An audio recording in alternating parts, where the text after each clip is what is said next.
হ্যাঁ, তো বাইক থেকে নামতে গিয়ে এইভাবে ফেসে যাবো এটা বুঝতে পারিনি সত্যি আমি। হ্যাঁ, ব্যাপারটা হলো যে গুড মর্নিং তোমাদেরকে লুকিয়ে লুকিয়ে, কারণ একটুখানি দোকানের দিকে বেরিয়ে যাচ্ছি। তো ফাইনালি একটা বন্ধু চলে এলো লিফট দেওয়ার জন্য, তো ওর গাড়িতে চেপে পড়লাম, কারণ ওর গাড়িতে চেপে যাচ্ছি। তারপর কখন দোকানের সামনে কি চলে এলাম বুঝতে পারিনি। ফাইনালি দোকানের সামনে কি চলে এলাম, তো আমাকে নামিয়ে দিয়ে চলে গেল। হ্যাঁ, তো ফাইনালি দোকানে চলে এসেছি। তো দোকানে এসে আমার একটা কাজ ধরে ফেলেছি। হ্যাঁ, তো দেখতে দেখতে কখন রাত হয়ে গেলো বুঝতে পারলাম না, খেতে অবধি যাওয়া হয়নি। তো আমি বসে বসে ভাবছি যে খাবার তো খাওয়ালো না, তো কি করবো, তো 20 টাকাটা নিয়ে কিছু খেতে হবে আমাকে। হ্যাঁ, তো 20 টাকার কিছু খেয়ে পর তারপর ভাইরা একটু দোকানটা বাগিয়ে নিচ্ছে। তো আমি ড্রেস পরে রেডি হয়ে গেছি, ইয়ে করে নিলাম। হ্যাঁ, তারপর একটুখানি পেট্রোল পাম্পের দিকে চলে এলাম, কারণ পেট্রোল পাম্পে না তেল ভরলে আমার গাড়ি এগোবে না। তো দাদাটাকে চেয়ে চেয়ে দেখছি, দাদাটাকে দেখতেই পাচ্ছি না, কারণ তেল ভরবো। সো ফাইনালি দাদারা চলে এসেছে, তো তেল ভরে নিচ্ছি। তেল ভরার পরে বেরোবো। তারপর তেল ভরার পর বেরিয়ে পড়লাম বাইকটা নিয়ে। তো তেল ভরার পর বেরিয়ে পড়ে তারপরে একটা রাস্তা একটা ভাই বলছে আমাকে একটুখানি লিফট দিয়ে দাও, তো ওকে লিফট দিয়ে দিলাম। তারপর দেখতে দেখতে বাজারের দিকে চলে এলাম, কারণ বাজারে একটু ঘুরবো, দিয়ে তারপরে বাড়ি যাবো। ফাইনালি একটু বাইকটা বলি স্ট্যান্ড করে নেমেই যাই।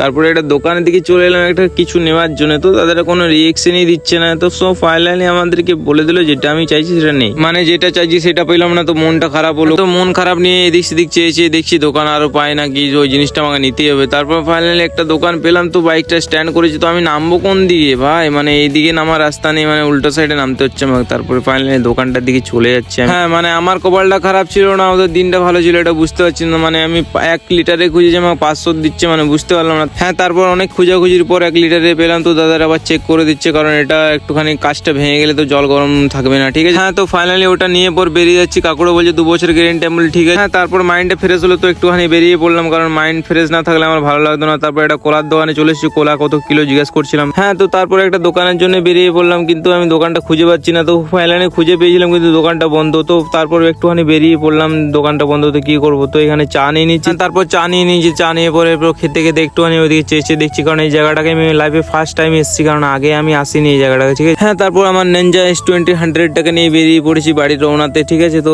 বাড়ির দিকে যাচ্ছি। তারপরে একটা দোকানে চলে এলাম, এখানে একটু শ্যাম্পু টেম্পু নেবো ভাবছি। তো শ্যাম্পু পেলাম, কিন্তু বড়টা পেলাম না, ছোটটা পেলাম। তো আমার একটুখানি মাইন্ডটা খারাপ হয়ে গেলো যে বড়টা যদি পেতাম তো ভালো হতো। হ্যাঁ, তারপর বাড়ির কাছাকাছি একটা মিষ্টির দোকানে চলে এলাম। তো এখানে কিছু মিষ্টি নিয়ে নেবো, তারপরে বেরোবো। তো ফাইনালি আমার জন্য মিষ্টি টিষ্টি দিচ্ছে। তো এই দেখো দাদুটা আমাকে দিচ্ছে মিষ্টি, লাল লাল সাদা সাদা কালো কালো। হ্যাঁ, তো ফাইনালি নিয়ে পর বেরিয়ে পড়েছি মিষ্টি টিষ্টি নিয়ে। তারপরে ভাবলাম ব্যাগে এগুলো প্যাকিং করে দিই। তো লাইক কমেন্ট শেয়ার অবশ্যই করো গাইস।